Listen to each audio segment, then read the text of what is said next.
Bonjour à tous, bonjour Frédéric Valtou. Bonjour Guillaume Près Varenne. de 55 000 nouvelles contaminations au Covid-19 hier vendredi. Quelle est la situation de l'hôpital? Comment va l'hôpital?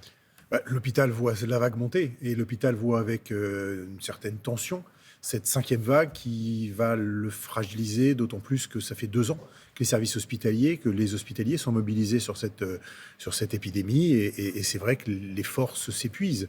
Alors on fera face et les hospitaliers feront face, mais la question c'est à quel prix, dans une difficulté qui va être plus grande, parce que chaque nouvelle vague qui vient, eh bien, la digue est fragilisée.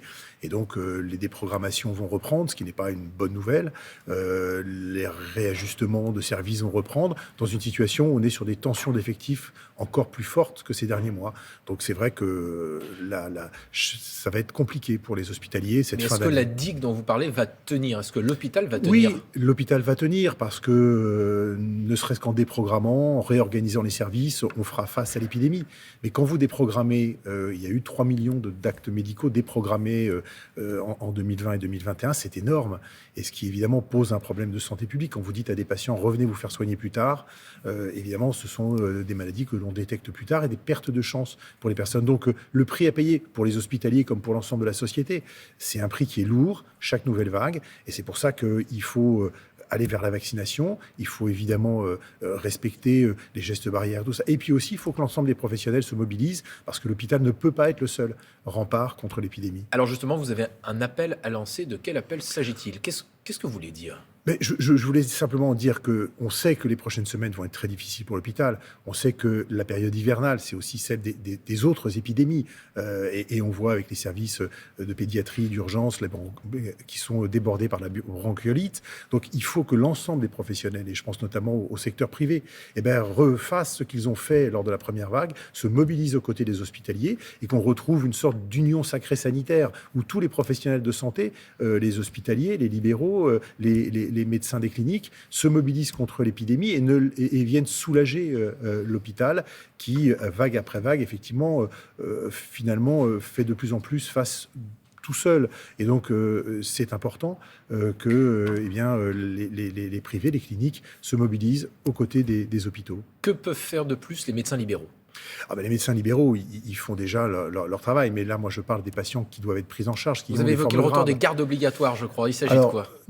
Non, je voulais simplement évoquer qu'en cette fin d'année, on puisse avoir de la visibilité sur la permanence des soins. Et c'est-à-dire que, territoire par territoire, le gouvernement demande aux agences régionales de santé de fixer la permanence des soins et de veiller à ce que tous les cabinets de libéraux ne ferment pas en même temps. Alors, ce n'est pas le cas dans les grandes villes, mais on sait que dans les villes moyennes, souvent, la fin d'année, on voit un afflux aux urgences parce que les Français ne trouvent plus de réponse dans la médecine de ville. La médecine de ville, c'est vrai qu'elle est fragile, elle traverse une crise elle aussi, mais néanmoins, il faut peut-être que on reporte des congés aussi dans la médecine de ville pour faire face à ces derniers jours de l'année qui vont être très compliqués. Dans la médecine de ville et à l'hôpital, ça veut dire que des soignants vont devoir annuler leur congé de fin d'année? Dans les hôpitaux, ça va être le cas dans les territoires les plus touchés. L'activation du plan blanc, c'est quoi? Ça veut dire que les directeurs peuvent réquisitionner du personnel, reporter des congés, rappeler des personnes qui sont en vacances pour leur dire vous revenez parce qu'il faut faire face à l'urgence.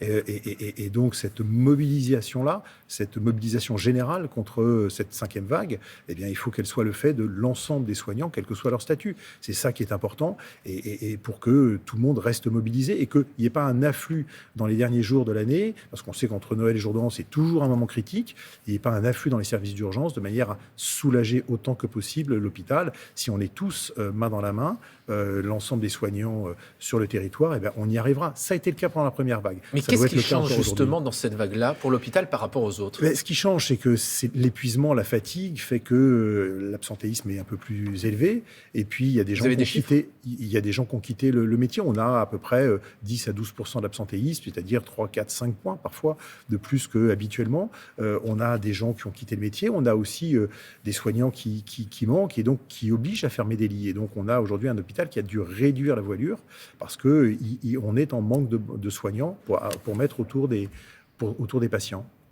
Est-ce qu'il faut rendre la vaccination obligatoire? Moi, je plaide pour ça depuis déjà de nombreux mois. J'étais partisan il y a un an, au moment où on allait attaquer la campagne vaccinale. J'étais partisan de la vaccination obligatoire des soignants. Le gouvernement a décidé de le faire, mais en juillet seulement. Je suis partisan de la vaccination obligatoire, je le dis depuis le début de l'été. De l'ensemble de la population. De l'ensemble de la population, parce qu'on atteindrait comme ça des taux de couverture vaccinale plus importants. On n'aurait jamais 100% évidemment la population vaccinée, mais on aurait quand même des taux de vaccination plus importants.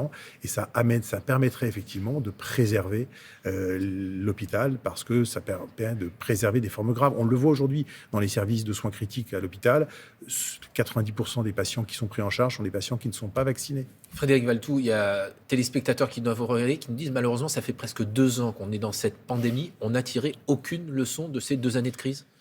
On a tiré des leçons, mais l'hôpital était en crise avant l'épidémie. Et donc, inévitablement, après 2 ans de mobilisation, il ne peut pas aller mieux. On met 3 ans pour former une infirmière, entre 3 et 5 ans.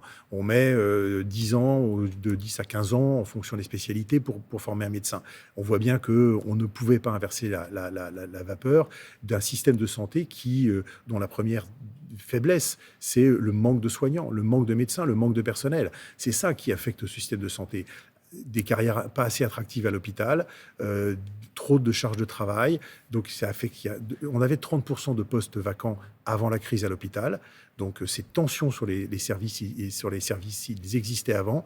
Ça ne peut pas aller mieux après 2 ans de crise. Donc effectivement, il y a un chantier énorme à reprendre. C'est pour moi le chantier des prochaines années. On a un système de santé qui prend l'eau à l'hôpital comme dans la médecine libérale, et il faut le reconstruire complètement. Ça doit être un objectif prioritaire des prochaines années. Alors justement, la santé est pour l'instant un sujet qui est assez peu présent dans ce début de campagne présidentielle. Est-ce que ça vous inquiète ?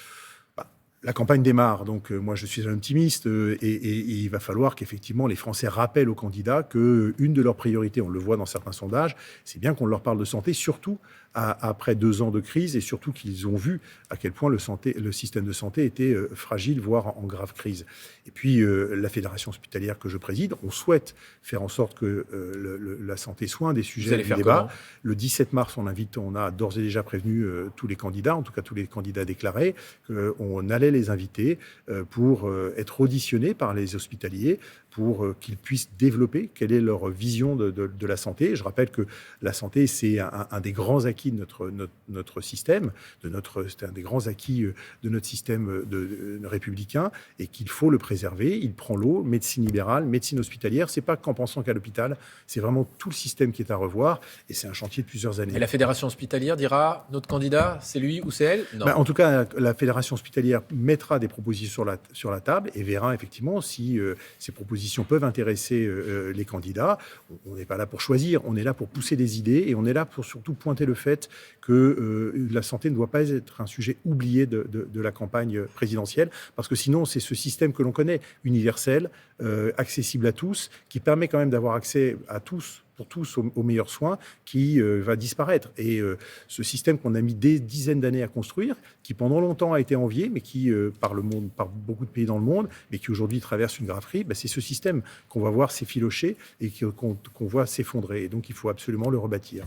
Merci beaucoup, Merci. Frédéric Valletoux.